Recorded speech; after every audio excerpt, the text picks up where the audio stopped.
Think and grow rich, you'll learn to fly. Welcome to Live Ready Podcast, Beyond Think and Grow Rich, with your host, me, David R. Ibarra. Today's guest is Scott Hughes. And Scott, you're in the construction business. You love using Tonka trucks, digging up sand over at the, where are you, in Davis County? Yep. And tell us about what it is you do.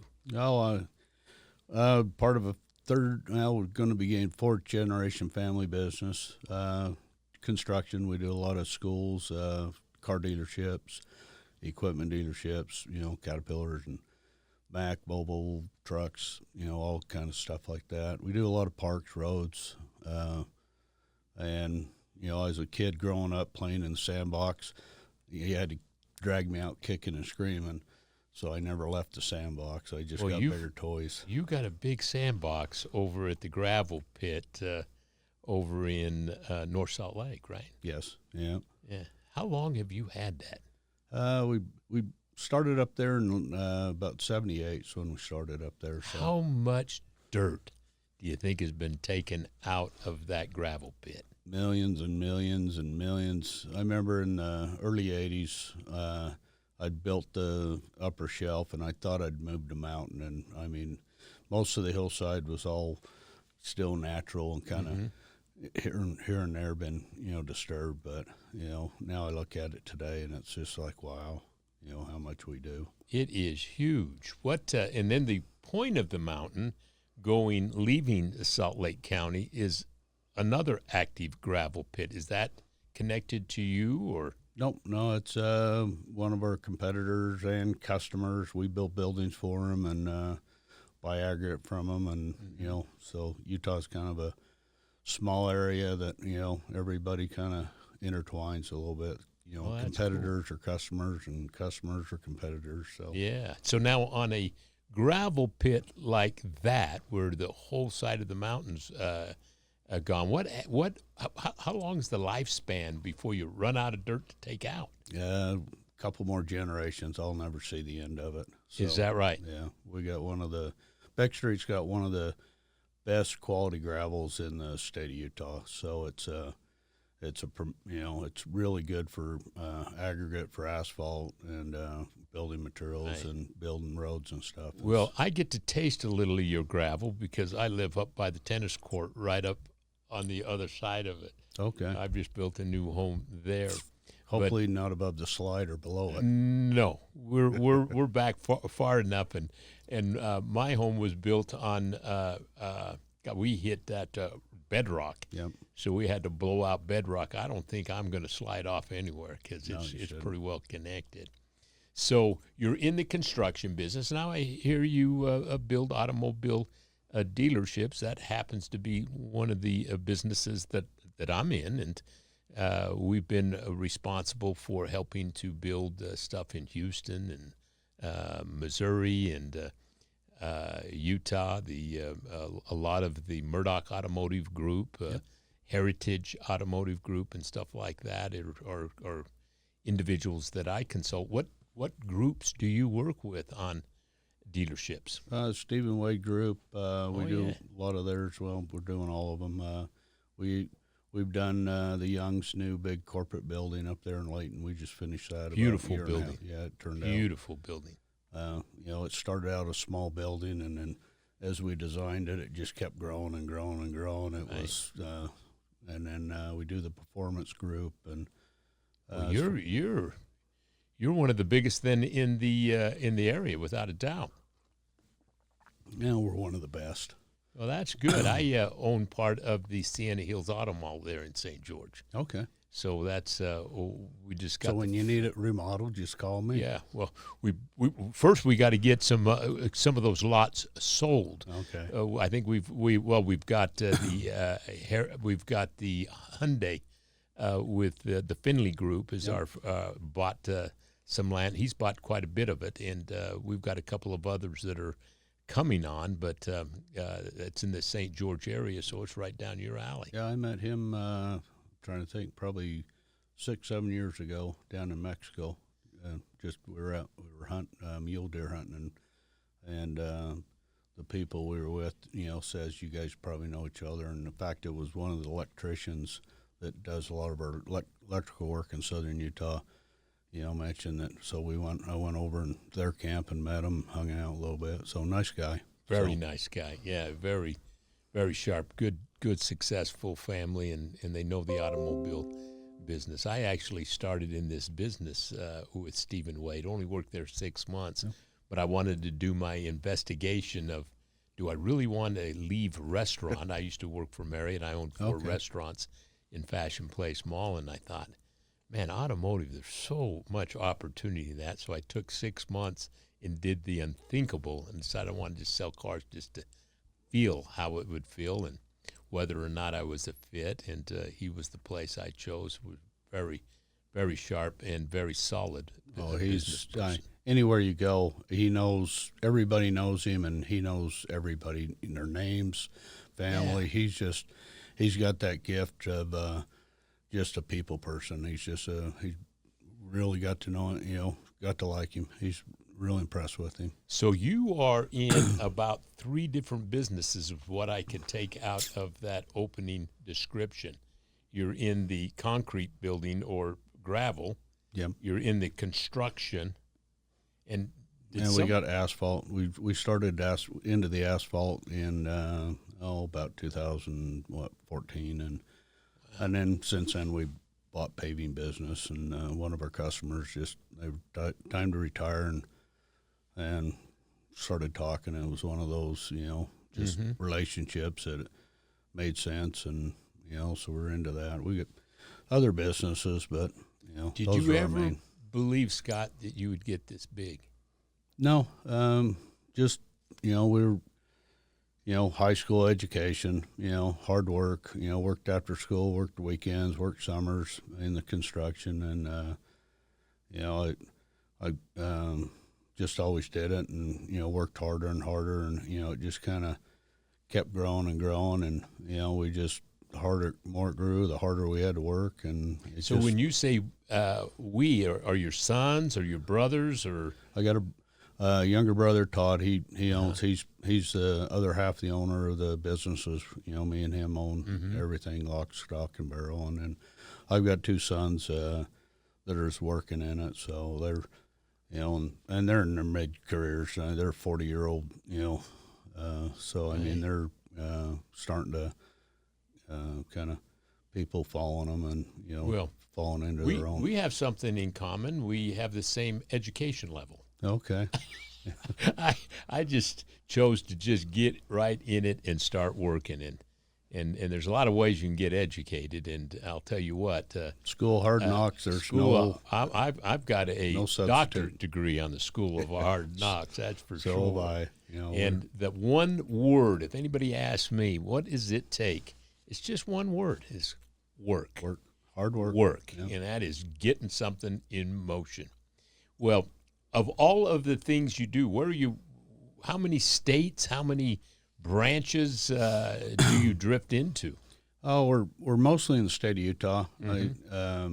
We do work in Nevada and Wyoming. We got a division of Wyoming, and a little bit into Arizona. But I joke, when we were younger, back in the 70s and 80s, we worked far from home. Texas, Oklahoma, California, New Mexico and Arizona, and Washington, Oregon, stuff like that, and Colorado. And like we laugh, I'm a pilot also, and I tease, when we had slow airplanes, we worked far from home, and now we got fast airplanes, we work close to home. So that means you got. So that means most of us get into our car and drive to work. So it sounds like to me you get in your plane and fly to work. No, part of the time. We fly our people around. My younger brother Todd, he's a high-rated type pilot, and he does all the flying. And I'm just more of a private pilot and take the smaller planes. But it's a time machine for us. I mean, we couldn't do all the stuff we do. We've got projects. We're doing a hospital in Kanab. We're doing we got schools in Cedar City, schools and other projects in St. George. We have just all over the state. And so, we'll take and put our management people and we'll fly down, Right. get on the plane at 7 in the morning and go spend a whole day really working. Mm-hmm. And then the people are home back and having dinner by 6 o'clock at night. And, it just, makes where the old way they'd spend they'd spend 2.5 days and spend a fourth of a day trying to just get whatever little bit they could do, and then windshield time back. So you can go in the morning, come back, and go back in the morning and come back. So you have it kind of set up to where whenever possible, no hotels, you're still back at home. Yep. Yeah. That's got to be a great benefit for your leadership team. It is. It's it just they're there and back, and wow. They get a lot of stuff done and quality time. Where is the number one location that you go there and back to? St. George. St. George. Yeah. Well, we know now when I'm flying commercial, I'll wave to you. Yeah. I go over there, not as much as I used to, but they've got an 7:30 flight, and it's pretty easy too. Yeah. You can hop back on 5:30 and be home really easy. Take a moment and picture in your mind igniting your child's journey to lifelong success from an early age.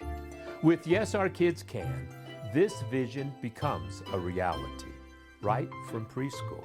Don't miss this chance to shape your child's path towards extraordinary success. Enroll in the Yes, Our Kids Can University now and witness the remarkable impact it can have on your child's growth and development. Secure your child's bright future today. Sign up now by clicking the link below. So I understand that you're involved in, how did you get involved in this upcoming car show? Tell us all about that. What is its name, and where did the thought come from to do this? The name is West Bountiful Car Show. I've always been a gearhead my whole life, and my friends are gearheads. And when we're not working, we're playing with cars and fixing them up. And one of my good friends, he's really into cars. Always has been, a lot more than me. And we were at dinner, and he's like, we really ought to do a car show. It's like, I wanted, and I'm like, we got to, it's not like we got enough going already. Right. And he's, we started talking about it, and I said, well, if we're going to do it, we're going to do it for, something, good, a purpose, not just do a car show. And around the time, we had his mother, my mother-in-law, they were both struggling with dementia and Alzheimer's, and other family members. And, we started, and as we were dealing with the family, dynamics of dealing with caring for, two of the sweetest ladies you'll ever meet. Mm-hmm. And they, we just, there's nothing out there as a family. There's no resources, nobody, and we have unlimited resources with, people and whether it's HR, insurance, or, medical, we have a lot of real close friends in all kinds of areas. And, when you go into that, it's like, what do you do? Mm-hmm. Who do you, and nobody had an answer. There was just nowhere to go. You got cancer, you go to the Huntsman, right? And they know what you do. Autism, all kinds of diseases. But the one thing there never was anything for the medical diseases. And when I was younger, I was probably a teenager when my grandmother got it, and we didn't know what dementia and Alzheimer's, it was never heard of it. We heard of it and went through it. And and so, it was just nobody. You didn't know a lot of people that did it, and there was just no resources, and so we kind of, all of us, at dinner, just like that, it's a good purpose, and let's do it, and so we sat down and started.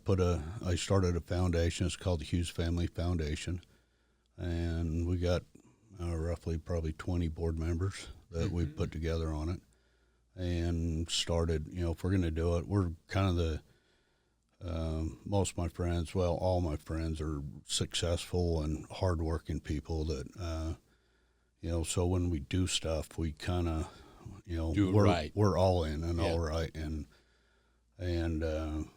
so we started into it, and smaller expectations but high hopes, and that started the foundation, started reaching out. About that time, the state of Utah had just finally started giving grant. They had a little bit of surplus and put grants into the Alzheimer's, and they looked around and got Utah State University involved to kind of head that up, and reached out to the state of Utah, and they were just forming, the people that were just forming the association, Alzheimer's Utah Association, and we all met at my office and just, told them I had an idea, and they kind of looked at me kind of goofy, like, okay, and I says, told them, I says, I don't want to just write a check. I says, I want to make a difference. I says, someone like me with as much resources I have, I'm helpless, and I want to try to, go this. And at the time, it was starting to come a leading topic in medical professions and stuff like that. And so, we started, and then we started doing, setting up the car shows and getting, other friends and other, business acquaintance, and the outpouring support has just been, kind of knocked my socks off, what the community and what it's happened on it. Well, I tell you what, there's a lot of families that are dealing with this, and I happen to have my mother who's in an assisted, it's in memory care. Yep. She's 91, and watching what it does to somebody, and particularly towards the end, is just devastating. Yep. Because it's a shell of a person and trapped, and cannot communicate at all, just sits. And, you hate to say it this way, but I'll be thankful when the day that she gets to leave. Yep. Because it's a prison. It's a prison. It's a sad situation to watch. That's for sure. So tell us about the car show, and what does it entail? What's the name of it? How do you find out more about it? And more importantly, how can people attend? Well, it's West Bountiful Car Show. Get on social media. You got, all the social media, the Instagram, the Facebook, internet.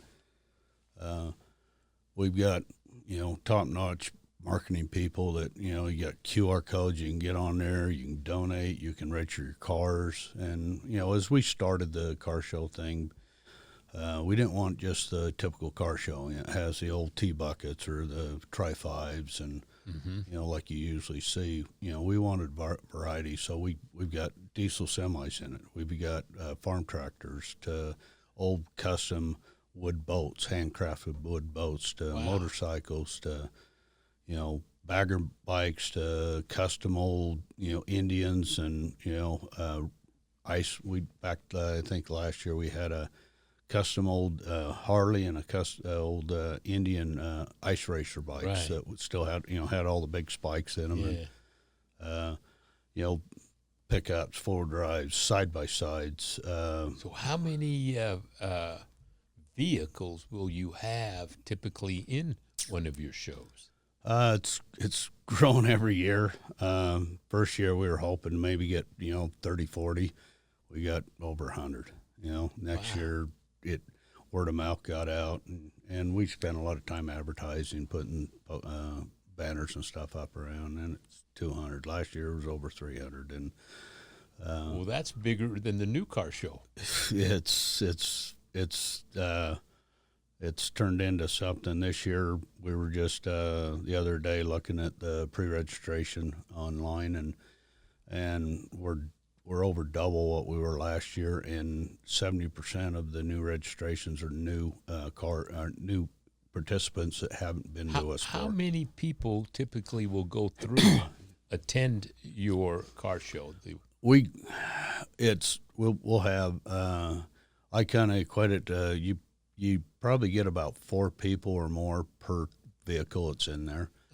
You got people that come, very seldom a single person drives. It's usually person of their spouse or a kid or a grandkid, and then their family comes and shows up a little bit later, and I mean we get a lot of walk-in public, and we got this year we've doubled up. We got 11 or 12 food trucks, and last year I think you'll have 1,000 people attend. Probably. I mean it's we've last year all the food trucks run out of food. Well, I mean it was where is the exact facility that houses all this? We do it outdoors. It's outdoors in a park, West Bountiful Park on Pages Lane, just below the railroad tracks, just right next to the UP tracks and I-15, just below it. Well, that's not too far away from Wes Johnson's garage. No, Wes Johnson's garage is just up the street from my office in North Salt Lake, and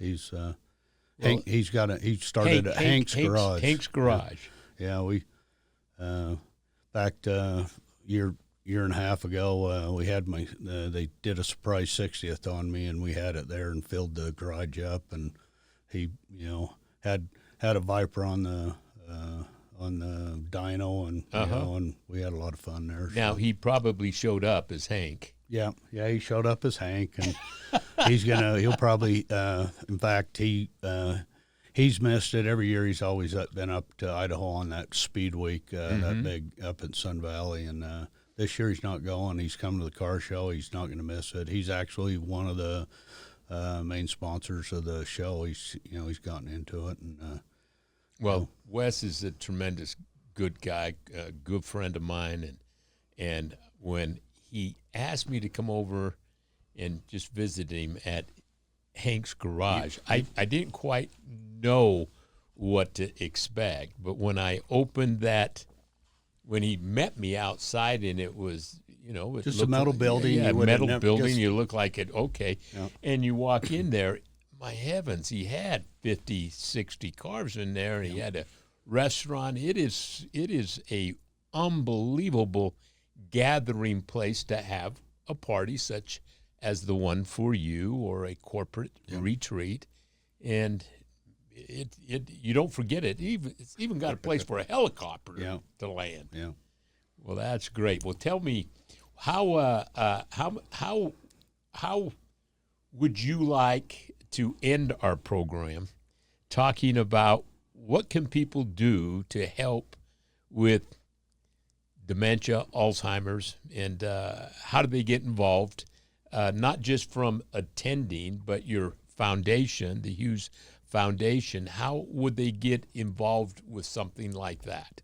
Well, you can get on the web, all the social media. We got QR codes, and you can donate if you'd like. You can register a car if you like. You can bike, whatever you want to, come and attend. We're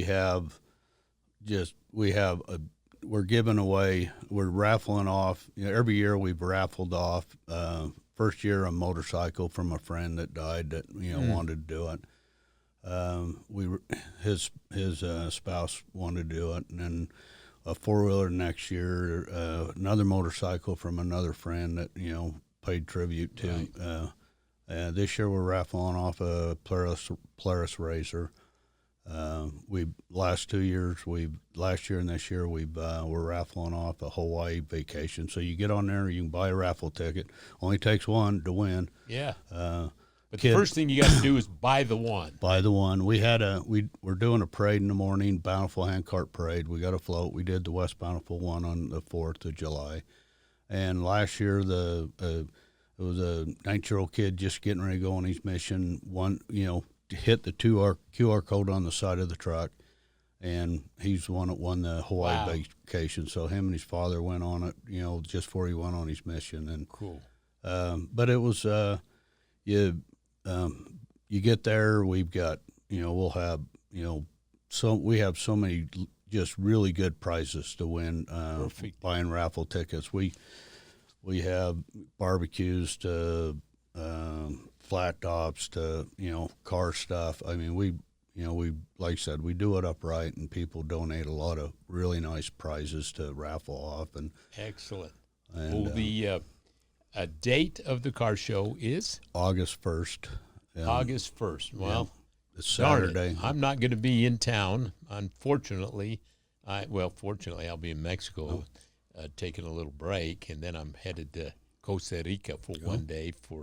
We have a company there, and I want to stop in since I haven't been there for a while. Yeah. But I tell you what I do want to do. I have my own foundation, and the Ibarra Family Foundation, and we, on our own dime, we've put 160 kids through college. And so I normally don't give to anybody else, but I want to give to yours. And so thank you. I'll commit that you'll see $1,000 come from me. Thank you. To yours. And anybody that has ever had a relative that goes through this, you ought to dig deep and do something, because I'll tell you what, I don't have any I don't have very many fears in my life. That's one of them. But that's one of them. Yeah. It's in my spouse's family and mine, and we're seeing it real hand. We've got aunts and uncles, and struggling, and they're all about the same age, and it's just the car show. I walk around there, and it's amazing how much I spend all my time talking to people, how many people it's affected. And during the year, people have come to know that we're doing this. I'll have the car show hat on. You can buy a hat on the website, and shirts, and people wear shirts, and they come up to you in the stores and talk to you about my dad, my mom, my grandpa, and you spend 20 minutes talking to them. And at the car show, it's amazing how many people that are at the show that are just that. And it is absolutely frightening. Yes. As to the in many things like cancer and other things, we're getting our arms around to slow the disease. In this one, it's the exact opposite. It's accelerated. We look back to your grandparents or my grandparents, and I'm in the fourth quarter of my life, but you look at your great-grandparents, you didn't see it. Nope. My grandparents, because I'm older, not so much. Today, it's just so common. And the idea of the investment to determine, is it something we're eating? Is it something that we're exposed to? Is there what can be done? There is a cure out there. But hope so. We're trying to help. Yeah, so and I commend you for doing that. Listen, I want to give you a gift. It's a copy of one of my latest books, Live Ready, Beyond Think and Grow Rich. I have been a disciple of Dr. Napoleon Hill's Think and Grow Rich since I was 18 years old. One of the restaurant owners of a place I was washing dishes at gave it to me, told me it would change my life.